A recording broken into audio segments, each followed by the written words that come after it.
Inclinemos nuestros rostros para orar. Nuestro Padre y nuestro Dios, te damos gracias por la seguridad que nos brinda tu palabra. Te damos gracias porque en un mundo de confusión y rebelión, tú aún te sientas en el trono del universo y tienes todo bajo tu control. Al estudiar la segunda parte del tema, el anticristo y el número 666, pedimos la dirección de tu Espíritu Santo. Te ruego, Señor, que nos des mentes claras y corazones dispuestos de recibir tu palabra. Te lo pedimos en el precioso nombre de tu Hijo, Cristo Jesús. Amén. Quiero repasar brevemente las 12 características que estudiamos en nuestro tema anterior sobre el cuerno pequeño y la bestia. Y voy a hacer esto rápidamente porque hoy queremos ver el cumplimiento de la profecía que estudiamos la vez pasada. La vez pasada presentamos solamente 12 características, no identificamos quién es el cuerno pequeño o quién es la bestia. Pero hoy vamos a notar varias referencias históricas y varias razones que identifican claramente qué poder es este representado por el cuerno pequeño y por la bestia. Repasando las 12 características. Número 1, tiene que ser un poder que se levanta en Europa, porque se levanta entre los 10 cuernos que representan las 10 divisiones del Imperio Romano, lo que hoy es Europa. En segundo lugar, tiene que ser un poder romano, porque se levanta de la cabeza del dragón, que es Satanás, pero que representa a Roma, porque procuró matar a Jesús. Tiene que levantarse en tercer lugar después del año 476, cuando terminó de fragmentarse el Imperio Romano. Número 4, tiene que haber arrancado 3 de esos 10 reinos de raíz. Es decir, hoy no hay nación europea que descienda de esos 3 reinos que fueron arrancados de raíz. Número 5, tiene que ser un poder que habla blasfemias contra Dios. No es un poder ateo, no es un poder irreligioso, es un poder religioso que profesa tener el poder de perdonar pecados y que profesa tener a Dios o al representante de Dios aquí en la tierra. Característica número 6, tiene que ser un poder político religioso, porque es diferente que los reinos que vinieron antes, que eran solamente reinos políticos. Es una amalgama de hierro y barro, como hemos estudiado en un tema anterior. Característica número 7, es un poder que tiene que haber perseguido a los santos de Dios, perseguido a la verdadera iglesia de Dios. Característica número 8, tiene que haber procurado cambiar el calendario profético de Dios, el orden de los eventos proféticos, quiénes van a cumplir esos eventos y a dónde se van a cumplir esos eventos. Número 9, es un poder que pensó que podía cambiar la santa ley de Dios. Es un poder que en algún sentido se metió con la ley de Dios y procuró cambiar los 10 mandamientos de alguna forma. Número 10, es un poder que tiene que haber gobernado por 1260 años. Tiene que haberse levantado después del año 476 y haber gobernado 1260 años en Europa. Característica número 11, al final de su periodo de dominio, al final de los 1260 años, iba a recibir una herida mortal, es decir, se le iba a quitar su poder. Por un tiempo, esta bestia, este cuerno pequeño, iban a estar inactivos, pero después de un periodo de inactividad, la herida se iba a curar. Iba a recuperar su dominio mundial, en otras palabras, y todo el mundo se iba a maravillar en pos de esta bestia en los últimos días. Y finalmente, es un poder que tiene un número misterioso. El número 666 es número de hombre, es número de su nombre, que significa que su nombre, las letras tienen valor numérico y tiene que ser los números romanos porque este es un poder romano y tiene que ser un nombre que da 666 en números romanos y tiene que ser un nombre blasfemo un nombre que indica que Él cree que es Dios en la tierra y cree que tiene poder para perdonar pecados. Ahora, lo que quiero hacer en los próximos minutos es hablar del cumplimiento de esta profecía. De esta profecía del cuerno pequeño y de la bestia. Antes de identificar el poder representado por estos símbolos, necesito hacer una aclaración. Vamos a hablar de un sistema muy bien conocido por todos los que estamos aquí. Y los que están viendo vía satélite en diferentes partes del mundo de habla hispana, yo creo que cuando vieron la primera presentación ya se imaginan cuál es este poder. Quiero decirles que hay muchas personas sinceras que aman a Dios dentro de este sistema.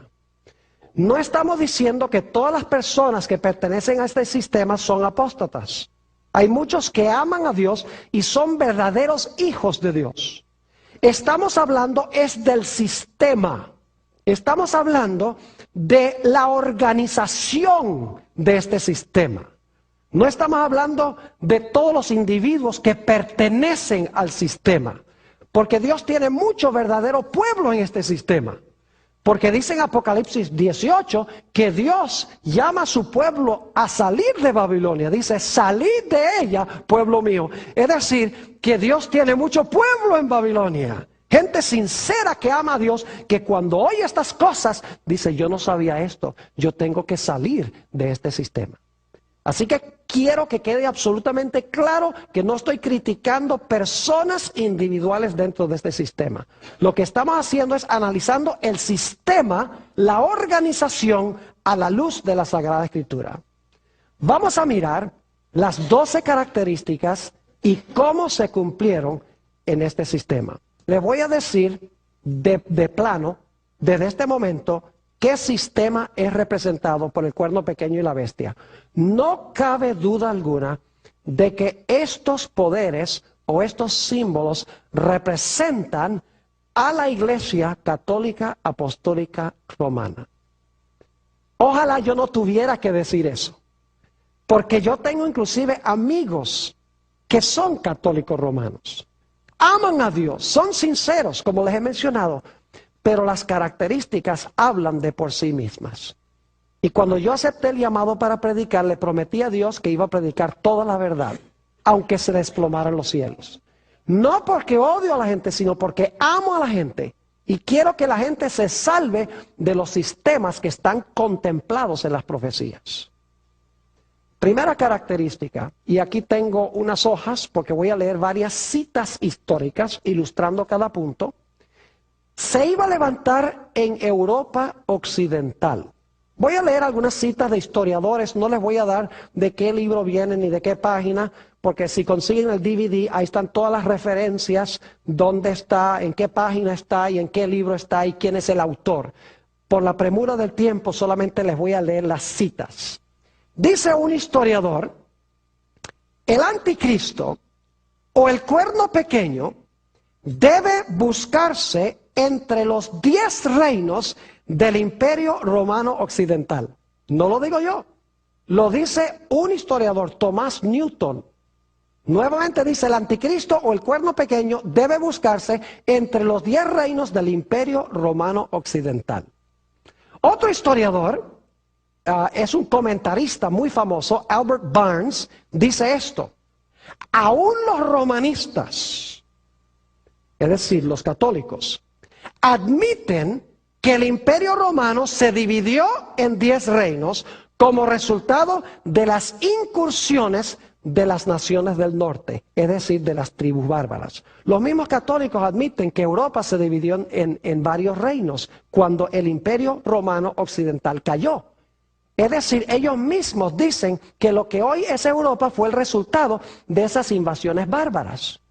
Es decir, los historiadores nos dicen claramente que el cuerno pequeño, la bestia, se iban a levantar en medio de esos 10 reinos que son los reinos o los países de Europa Occidental. Esa es la primera característica.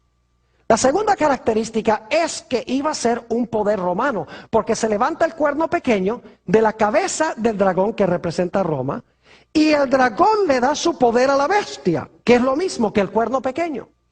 Ahora fíjense los siguientes datos. Tiene que ser un poder romano. ¿Cómo se llama la Iglesia Católica? Se llama Iglesia Apostólica, Católica Apostólica, ¿qué? Romana. ¿A dónde tiene su sede? En Roma. Si ustedes han ido al Vaticano, verán que la arquitectura es romana. El sistema de numeración que usan es el sistema de los números romanos. Su idioma oficial es latín. Además de eso, se le llama a su líder el sumo pontífice, que es el nombre que se le daba a los emperadores romanos, antes de que se le diera al papa.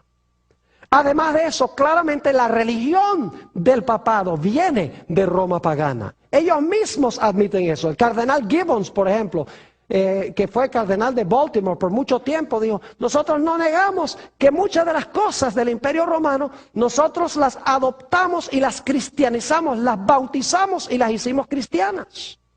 Además de eso, teólogos católicos como Malaquías Martín, que es un jesuita, dice claramente que la organización de la Iglesia Católica sigue el mismo patrón de la organización política del Imperio Romano. No tenemos tiempo de leer todas las citas, pero yo escribí un documento de 132 páginas con toda la documentación sobre esto que les estoy hablando en estos momentos. Fíjense lo que dicen los historiadores sobre el hecho de que el papado se originó en Roma y es un poder romano. Dice un historiador: la Iglesia Católica no era más que el Imperio Romano bautizado. El oficio del César fue perpetuado en el oficio del Papa. Otro historiador dice esto: la Iglesia Católica solapadamente tomó el lugar del Imperio Romano Mundial y en verdad es su continuación. El imperio no ha perecido, sino que se ha realizado una transformación de Roma pagana a Roma papal. Otro historiador dice, hablando del papado, es una creación política tan imponente como un imperio mundial, pues es la continuación del Imperio Romano. Aún otro historiador dice, la Roma cristiana es la sucesora legítima de la Roma pagana. Cristo triunfó y Roma se alistó para extender su dominio hasta el mismo cielo. Una cita más de otro historiador. Dice, una nueva Roma asciende lentamente sobre el horizonte, es decir, cuando cae la primera Roma, la Roma pagana. Es la heredera de la religión que ha logrado vencer. Se apropió del esplendor externo que pertenecía a los césares. El emperador ya no es, pero el sumo pontífice vive aún. Ahora, el sumo pontífice es el vicario de Cristo, quien le ofrece a las tribus del norte la antigua civilización. Él los convierte a su credo y ellos le sirven como Padre y Juez Supremo. Son solamente unas pocas de las citas de historiadores, tengo página tras página de citas de autores no solamente no católicos, sino de autores católicos, donde dicen claramente que Roma papal es una continuación de Roma pagana, en todos sus sentidos. Es decir, la segunda característica es que tenía que ser un poder romano. Y la Iglesia Católica es un poder romano en todos sus sentidos, que se levantó en medio de las naciones de Europa.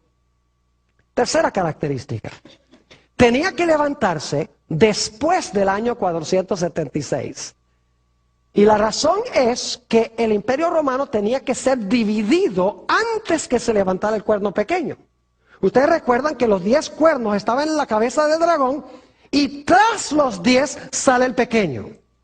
Y los 10 reinos están completos según los historiadores, en el año 476, cuando fue depuesto el último emperador de Roma Occidental o del Imperio Romano Occidental.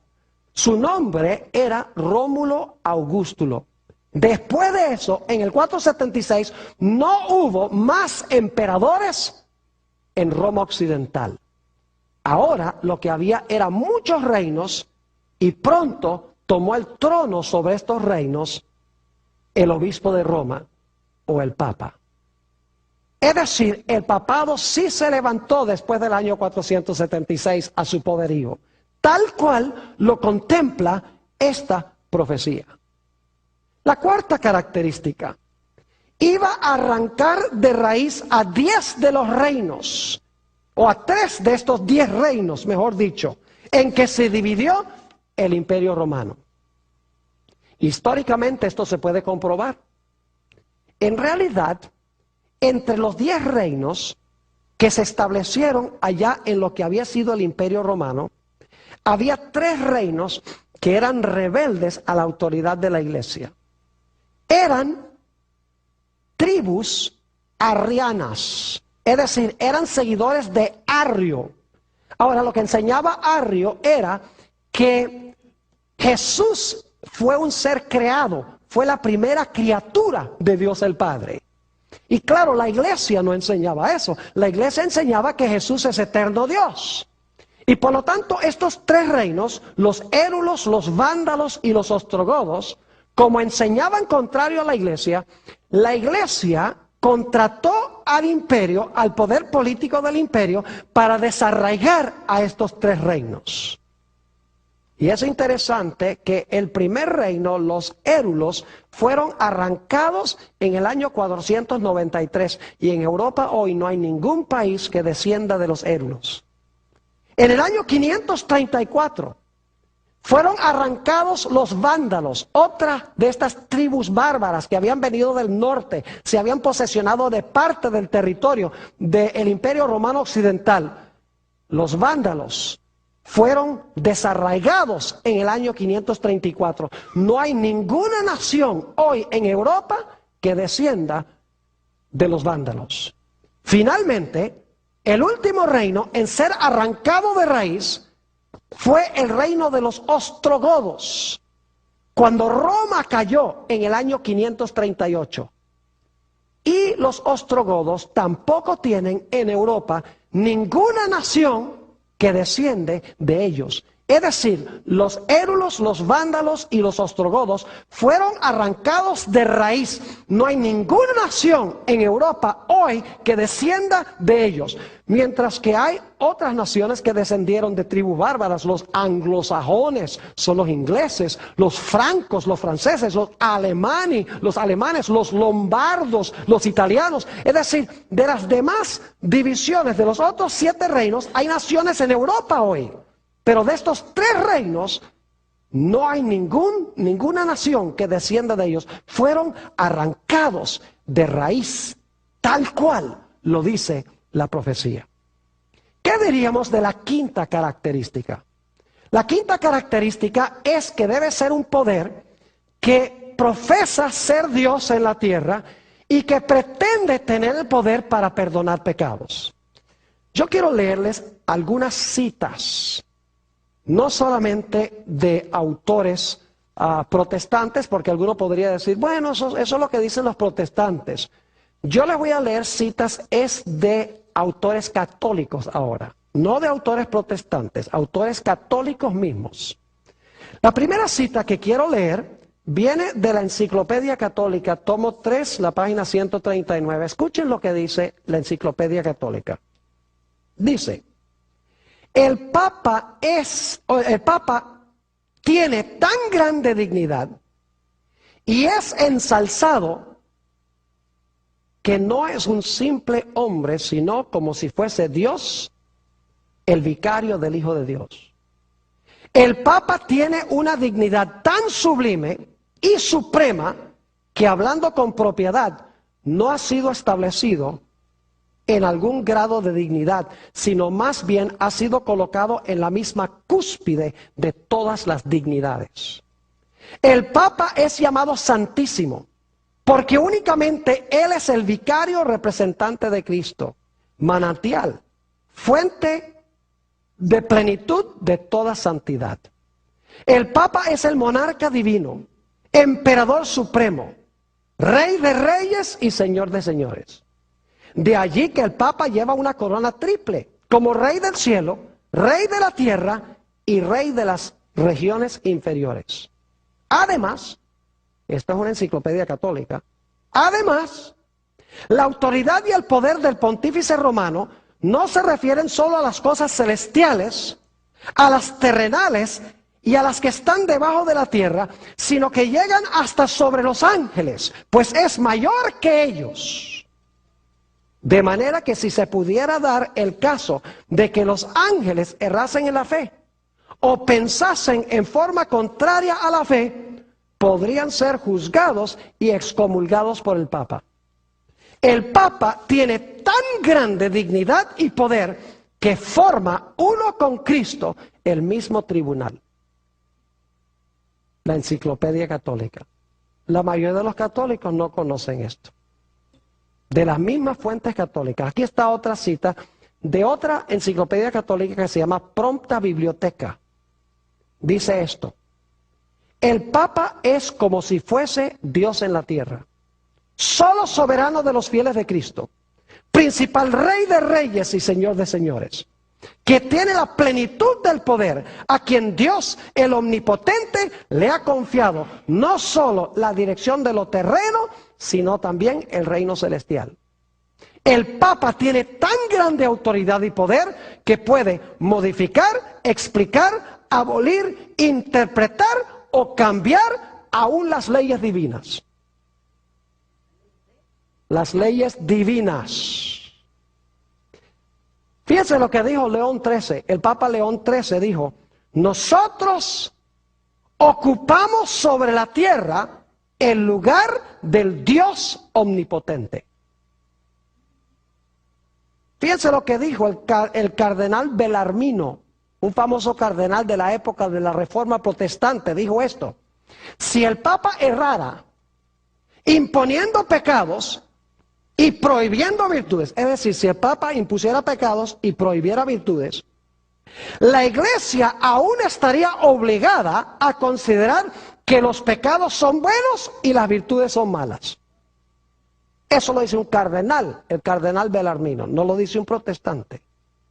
Aquí está otra cita sobre el asunto del perdón de los pecados. Leí citas de teólogos católicos donde hablan de la dignidad y el poder del Papa. Ahora escuchen lo que dicen en cuanto a perdonar pecados. El perdón de un solo pecado requiere toda la omnipotencia de Dios. Pero lo que solo Dios puede hacer por medio de su omnipotencia, lo puede hacer también el sacerdote. Cuando dice, ego te absolvo, es decir, yo te perdono. En verdad, no es exagerado decir que en virtud de su supremo oficio, los sacerdotes son otros tantos dioses. Esto lo dice San Alfonso de Ligorio en su libro La dignidad y los deberes del sacerdote o selva. Otra cita de San Alfonso de Ligorio es esta. Pero vamos a leer primero otra cita de una revista católica, luego vamos a leer algunos más de Ligorio. Dice en la revista Our Sunday Visitor, que es una publicación de la Iglesia Católica, lo siguiente: y cuando el sacerdote pronuncia las tremendas palabras de consagración, él alcanza hasta el cielo, hace que Jesús descienda de su trono y lo coloca sobre el altar para ser ofrecido de nuevo como víctima por los pecados del hombre. Este es un poder mayor que el de monarcas y potentados. Es mayor que el poder de los santos y los ángeles, mayor que el poder de los serafines y querubines. En efecto, es mayor aún que el poder de la Virgen María, pues mientras que la bendita Virgen fue la agente humana por medio de la cual Cristo se encarnó una sola vez, el sacerdote hace que Cristo descienda del cielo y lo encarna sobre el altar como víctima eterna por los pecados del hombre, y no una sola vez, sino miles de veces. el sacerdote habla y Cristo, el Dios eterno y omnipotente, inclina su cabeza en obediencia humilde al mandato del sacerdote. Aquí viene otra de Ligorio. Yo estoy seguro que los que están viendo vía satélite desconocían que hay citas de estas en las publicaciones católicas. Fíjense esto. Nuevamente el libro de Ligorio, página 28. Ahora escuchen esto. Si el Redentor descendiera a la iglesia y se sentara en el confesionario para dispensar el sacramento de la penitencia, y el sacerdote se sentara en otro confesionario, y Jesús le dijera a cada penitente, ego te absolvo, es decir, te perdono. Y el sacerdote también le dijera a cada uno de sus penitentes, ego te absolvo, es decir, yo te perdono. Los penitentes del uno y del otro serían igualmente absueltos. Increíble. Aquí viene otra cita. De modo, ahora esto es blasfemia. Dice, de modo que al sacerdote se le puede llamar el creador de su creador. Pues cuando pronuncia las palabras de consagración, yo no sé si ustedes saben que la Iglesia Católica, cuando el sacerdote dice hoc est corpus meum, este es mi cuerpo, el pan o la hostia ya no es hostia, es el cuerpo real de Jesús. Y el vino ya no es vino, es la sangre real de Jesús. De eso está hablando. De modo que al sacerdote se le puede llamar el creador de su creador, pues cuando pronuncia las palabras de consagración, él crea, por así decirlo, a Jesús en el sacramento, dándole una existencia sacramental y presentándolo como una víctima para ser ofrecida al Padre Eterno. Así como bastó que en la creación del mundo Dios dijera, se ha hecho y fue hecho, Él habló y existió. Así también basta que el sacerdote diga, hoc est corpus meum, este es mi cuerpo en latín, y he aquí que el pan ya no es pan, sino el cuerpo de Jesucristo. San Bernardino de Siena dice que el poder del sacerdote es el poder de una persona divina, pues la transubstanciación del pan, es decir, la transformación del pan en el cuerpo de Jesús, requiere tanto poder como la creación del mundo. Eso es blasfemia. Lo que se le atribuye al Papa y lo que se le atribuye a los sacerdotes de tener poder de perdonar pecados es blasfemia, según la definición bíblica. Hay otras cosas que indican que este poder en realidad es blasfemo. Por ejemplo, su líder permite que le llamen el Santo Padre. Jesús dijo en San Mateo 23:9, a nadie llaméis Padre en la tierra. Además de eso, como leí, se le ha llamado Dios en la tierra. Ocupamos el lugar del omnipotente Dios, dijo León XIII. Eso es blasfemia. Además de eso, dice tener poder de perdonar pecados. Solamente Dios puede perdonar pecados. Además de eso, el papado siempre ha profesado que tiene poder para poner y quitar reyes. En la Edad Media profesaba tener poder para poner reyes y quitar reyes. Y lo hizo. Daniel 2:21 dice que solo Dios pone y quita reyes. Además de eso, la Iglesia Católica tiene un dogma donde dice que el Papa, cuando habla ex cátedra, es infalible en sus declaraciones. Permítame leerles lo que dice un teólogo católico sobre esto. Dice, la infalibilidad del Papa es la infalibilidad de Jesucristo mismo. Cuando el Papa piensa, es Dios mismo el que está pensando en él. Eso es blasfemia. La Biblia dice que solo Dios es infalible. Solo Dios dice, yo Jehová no cambio. Malaquías el capítulo 3 y el versículo 6.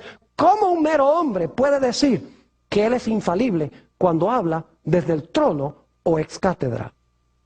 Además de eso, el Papa permite que la gente se le incline. Cuando Cornelio, según Hechos 10, se inclinó ante Pedro, quien supuestamente fue el primer papa, dijo, levántate de ahí, que yo soy hombre como tú. Inclusive los ángeles no permitían que se les inclinara. Juan se les inclinó, según Apocalipsis 19:10, y el ángel dijo, no, no te inclines, que yo soy criatura.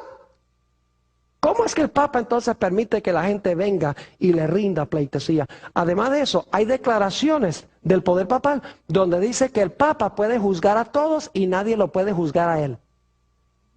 La Biblia dice en San Juan 5, el versículo 22 y 27, que Dios le ha dado a Jesús la facultad de juzgar, por cuanto es el Hijo del Hombre.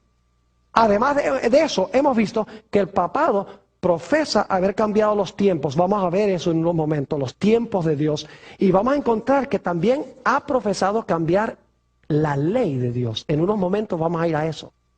Todas estas características indican de que Roma papal, la Iglesia Católica, Apostólica y Romana, cuadra perfectamente con la característica de que habla blasfemias contra Dios.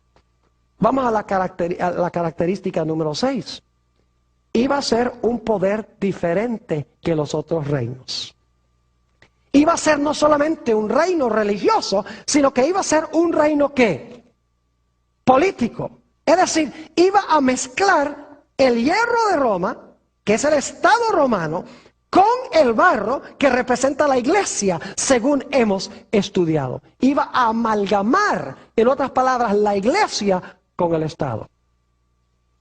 ¿La Iglesia Católica cuadra con esta característica? Perfectamente. Permítame compartir con ustedes algunas características. ¿Saben ustedes que la Iglesia Católica es el Estado más pequeño del mundo? Tiene 44 acres, la Ciudad del Vaticano. La Ciudad del Vaticano tiene sus propios embajadores, se llaman nuncios a otras naciones. Tiene su propia moneda. Tiene su propio departamento de policía, tiene sus propios bancos, su propio correo, sus propias leyes civiles y su propio idioma. Es decir, es no solamente una iglesia, sino un Estado. Se combina allí la Santa Sede, que es la parte religiosa, y el Estado del Vaticano, que es la parte política. Y el que preside sobre ambos es el Papa.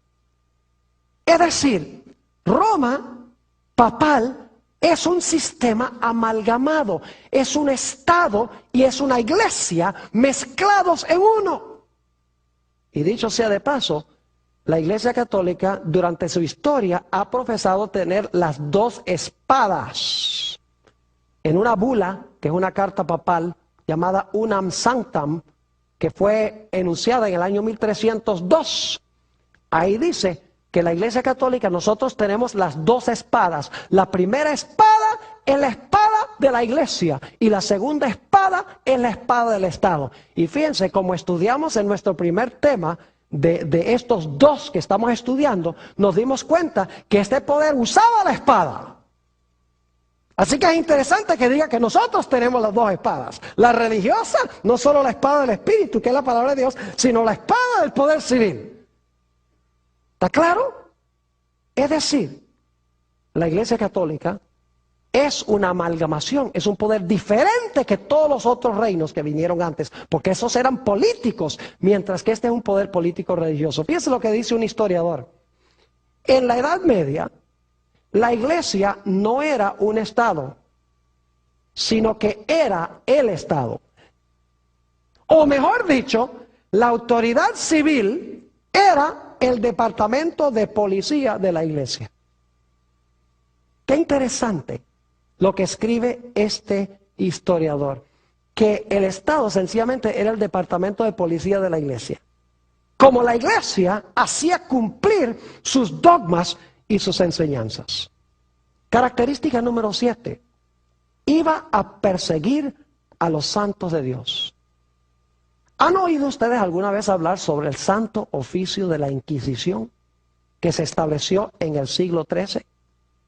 ¿Saben que miles, algunos creen que millones de los hijos de Dios fueron muertos, fueron torturados, sus bienes fueron confiscados, fueron encarcelados, porque creían diferente que la iglesia?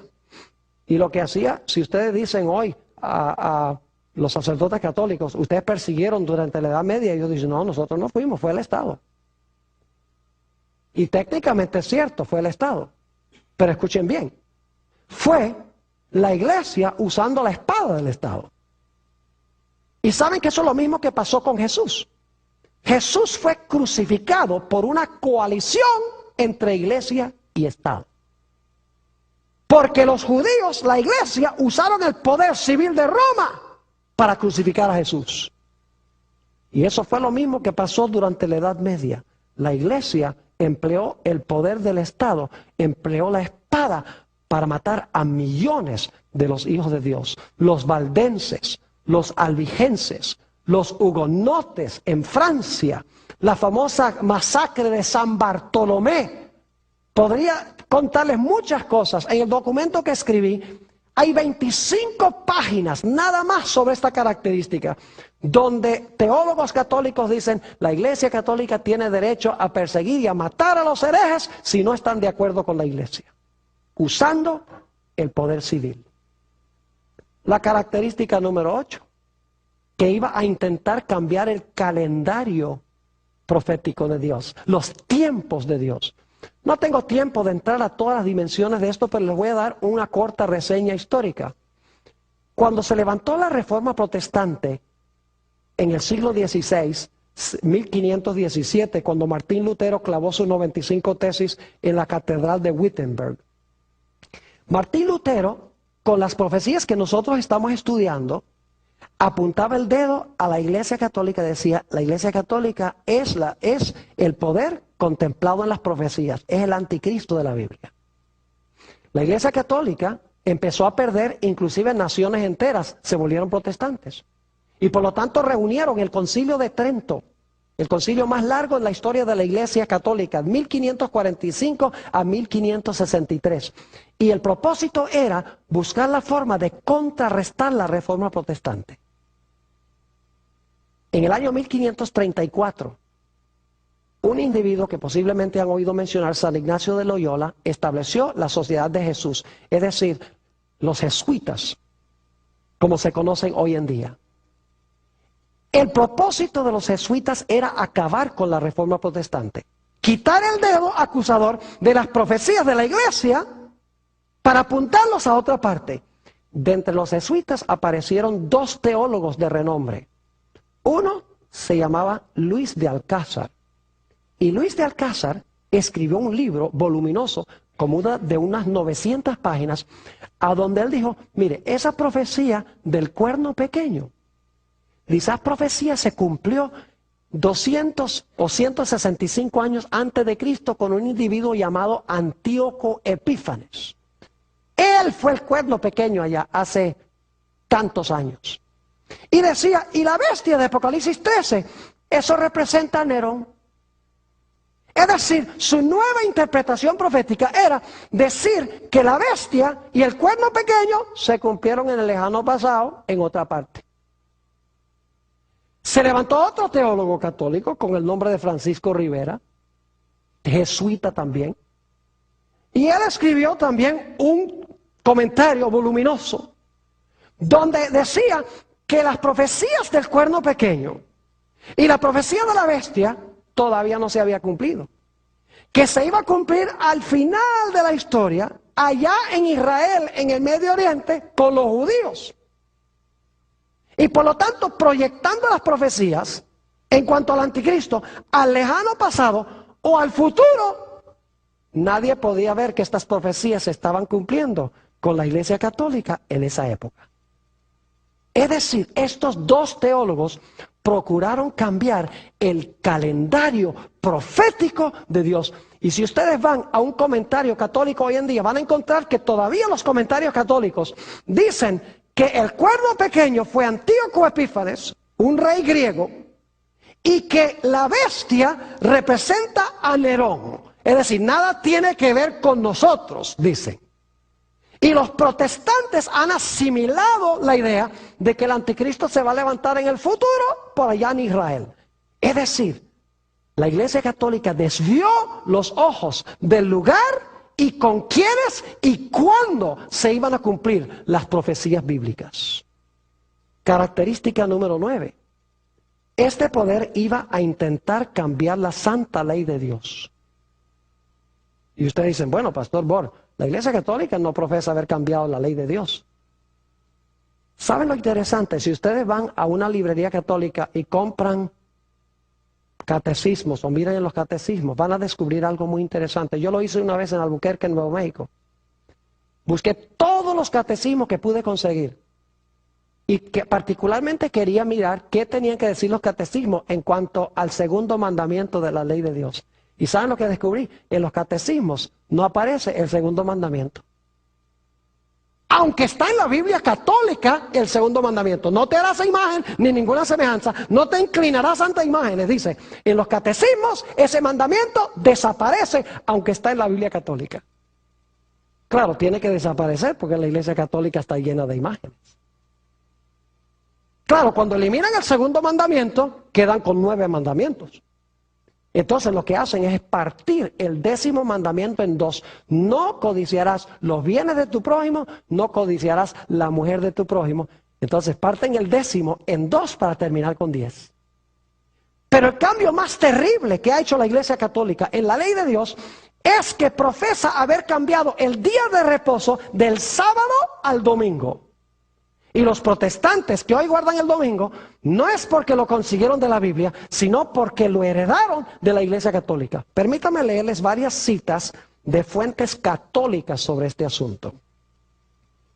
Dice un teólogo católico, fue por la autoridad de Jesucristo que la Iglesia Católica cambió este reposo al domingo. ¿Quién la cambió? La Iglesia Católica cambió, ahí está la palabra, este reposo al domingo en memoria de la resurrección de nuestro Señor. Y así es que al observar el domingo, los protestantes le están rindiendo homenaje, sin querer admitirlo, a la autoridad de la Iglesia Católica. De eso vamos a hablar en nuestro próximo tema. Otro teólogo dice esto: el día de reposo de los judíos era el sábado. Nosotros los cristianos santificamos el domingo. La Iglesia, por el poder que le concedió el Señor, cambió la observancia del sábado al domingo. ¿Quién cambió la observancia? ¿Jesús? No. Dice, la Iglesia lo cambió. Sigue diciendo este teólogo una palabra en cuanto al domingo. Dios dijo, acuérdate de santificar el día sábado. El día de reposo era el sábado, no el domingo. ¿Por qué entonces santificamos el domingo en lugar del sábado? Pregunta este teólogo católico. Dice esto: la Iglesia cambió la observancia del sábado al domingo. Los protestantes, quienes profesan regirse por la Biblia y la Biblia sola, y que afirman no creer nada que no se encuentre en la Biblia, deben estar medio confundidos al observar el domingo, cuando Dios dijo claramente, santificarás el día sábado. La palabra domingo no aparece en ninguna parte de la Biblia y por lo tanto los protestantes están obedeciendo la autoridad de la Iglesia Católica. Una última cita, esta es del cardenal Gibbons. Dice él, usted puede leer la Biblia desde Génesis hasta Apocalipsis y no hallará ni una sola línea que autorice la santificación del domingo. Las Escrituras exigen la observancia religiosa del sábado, un día que nosotros, los católicos, nunca santificamos. Tengo 20 páginas de citas de autores católicos en el material que escribí, donde ellos constantemente dicen, la Iglesia transfirió el día, la Iglesia cambió el día del sábado al domingo. ¿Quién le dio autoridad a la Iglesia de cambiar la santa ley de Dios? ¿Quién le dio la autoridad de sacar el segundo mandamiento de la ley de Dios y dividir el 10º en 10 y decir que el día de reposo no es el sábado sino es el domingo? La Biblia dice que el cuerno pequeño pensó que podía cambiar los tiempos y la ley. Noten que no los cambió. Pensaba o intentó cambiar los tiempos y la ley, pero en realidad no lo pudo hacer. Característica número 10. Este poder iba a gobernar 1260 años. Esto es lo más extraordinario. ¿Saben ustedes que la Iglesia Católica gobernó exactamente 1260 años? recibió su poder cuando Roma cayó, cuando los ostrogodos, quienes controlaban a Roma, cayeron en febrero del año 538. El emperador Justiniano hizo del obispo de Roma el señor en el oriente y en el occidente del imperio, dijo el emperador Justiniano. Lo interesante es que en febrero del 538 la Iglesia Católica recibió el poder. En febrero de 1798, en la culminación de la Revolución Francesa, fíjese, en el mismo mes, febrero 10 de 1798, exactamente 1260 años después de recibir el poder, en febrero del año 538, el general Berthier, enviado por Napoleón Bonaparte, entró al Vaticano, bajó de su trono al Papa Pío VI, le quitó sus anillos, le quitó su corona y fue llevado cautivo a donde murió, exiliado en Valencia, en Francia. ¿Recuerdan que leímos que el que lleva en cautiverio va en cautiverio? Ustedes pueden mirar, el poder civil de Francia se levantó con el fin de acabar con el poder papal. ¿Saben ustedes que Francia se le conoce como la hija mayor del papado? Porque Clodoveo, el rey de los francos, fue el primero en darle poder a la Iglesia Católica. Pero fue Francia en la Revolución Francesa, y deponiendo al Papa de su trono, que le quitó el poder exactamente 1260 años después de recibir su poder. Característica número 11. Después de la herida mortal, la herida se le iba a ¿qué? A sanar.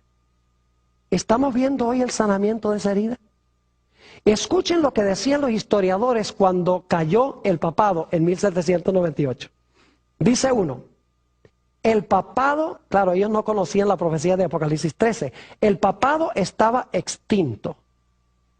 No quedaba ni un vestigio de su existencia. Y de todos los poderes católicos romanos, ninguno levantó ni un solo dedo para defenderlo. La ciudad eterna ya no tenía príncipe ni pontífice.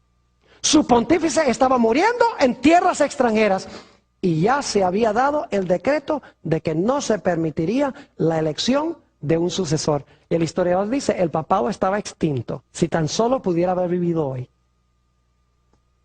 ¿Ustedes vieron el funeral de Juan Pablo II? ¿Vieron la cantidad de gente que fueron de todos los países a ese funeral? Incluyendo 4 presidentes de los Estados Unidos. ¿Vieron el escándalo que hicieron los medios de comunicación?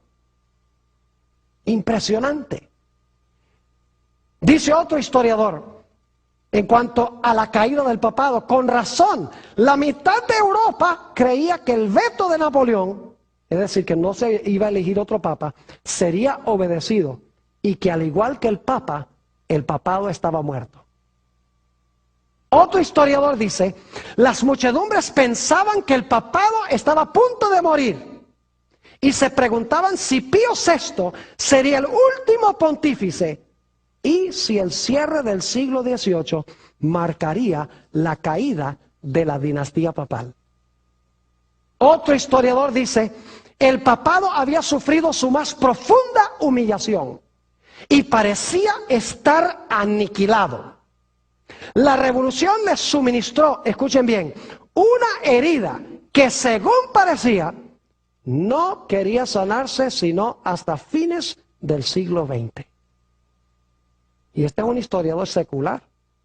Una herida que no quería sanarse sino hasta fines del siglo XX, dice este historiador. Aún Malaquías Martín, el jesuita, dice esto en cuanto a los últimos 200 años. Dice, la Iglesia Católica ha estado inactiva durante los últimos 200 años. Y fíjense lo que declara. Dice, por 1500 años y más, Roma había mantenido un dominio con mano fuerte sobre cada comunidad local del mundo. En gran medida, y admitiendo algunas excepciones, ese era el punto de vista romano. Es decir, dominar. Hasta, escuchen, que 200 años de inactividad le fueran impuestos al papado por los grandes poderes seculares del mundo. ¿Cuántos años de inactividad dice Malaquías Mártir? Esto lo escribió en 1986. 200 años. Si ustedes van de 1986, 200 años hacia atrás, los lleva muy cerca de 1798. Él mismo dice que durante 200 años después de 1798, el papado estaba inactivo porque tenía una herida mortal. Pero la herida se va a sanar. Noten lo que dice este teólogo. Dice, la Iglesia Católica nunca, este no es un teólogo adventista, dice, la Iglesia Católica nunca ha desistido de su deseo de restablecer la unión medieval de la Iglesia y el Estado, con el objetivo final de crear un Estado y una teocracia de alcance global. La Iglesia Estado romano, porque lo dice la Iglesia Estado romano, es un híbrido, un monstruo de poder eclesiástico y político. Su idiosincrasia política es totalitaria. Y cuando se le ha dado la oportunidad de implementar sus principios, el resultado ha sido la represión sangrienta. Sí, en los últimos 30 años ha suavizado el tono de sus declaraciones de tener poder plenipotenciario, supremo e irresponsable, y ha asesinado menos gente que antes.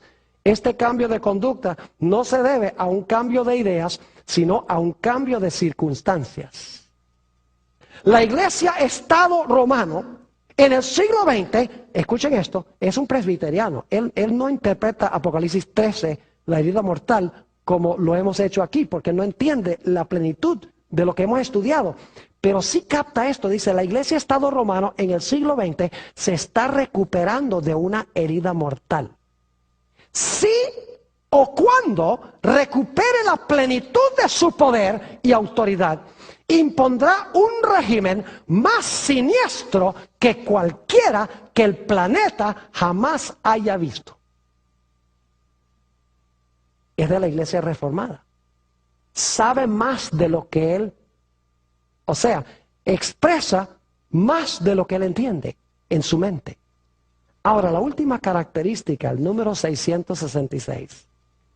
¿Saben ustedes que el Papa a través de los siglos ha tenido un nombre especial que ha usado? Yo tengo documentación de esto.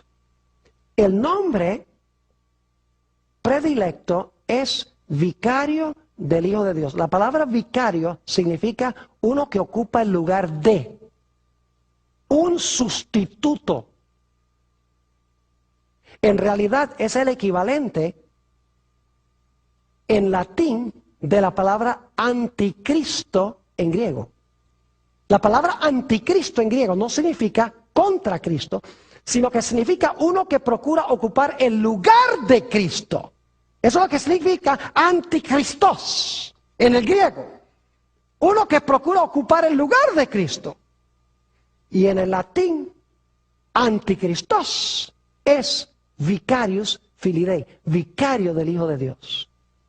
Ahora, si ustedes buscan el valor numérico, y lo van a tener en la pantalla para los que consiguen el DVD, van a encontrar que el nombre vicarius filii Dei, un nombre en latín, dicho sea de paso, si usted le busca la equivalencia numérica a las letras de ese nombre, van a encontrar que el valor numérico de vicarius filii Dei es 666.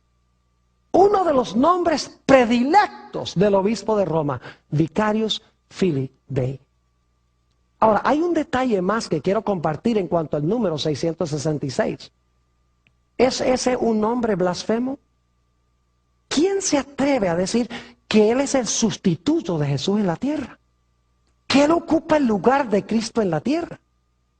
¿Quién se atreve? El que ocupa el lugar de Cristo en la tierra es el Espíritu Santo. Jesús dice, yo les voy a enviar otro consolador, otro como yo. Es decir, que el Papa está profesando ocupar el lugar del Espíritu Santo. Ahora, un último dato en cuanto al número 666. Sabemos que ese número tiene que aplicársele a alguien en Roma, Porque originalmente cuando el sistema de números romanos fue establecido, había solamente 6 números romanos. Hoy tenemos 7, tenemos la M. Pero la M fue agregada en el siglo II de la era cristiana. No era parte del sistema original de numeración que tenían los poetas latinos antes de Cristo. Interesante que si ustedes toman los 6 números romanos, excluyendo la M, y cuentan los 6 números romanos, 6, el 1 más el 5, más el 10, más el 50, más el 100, más el 500, el total de los números romanos es 666. Es decir, el anticristo debemos esperarlo en Roma. No cabe duda que representa este poder. Ojalá yo pudiera decir otra cosa, porque hay tanta gente sincera en este sistema. Pero las características claramente identifican a Roma papal como el cumplimiento de las profecías del cuerno pequeño y de la bestia.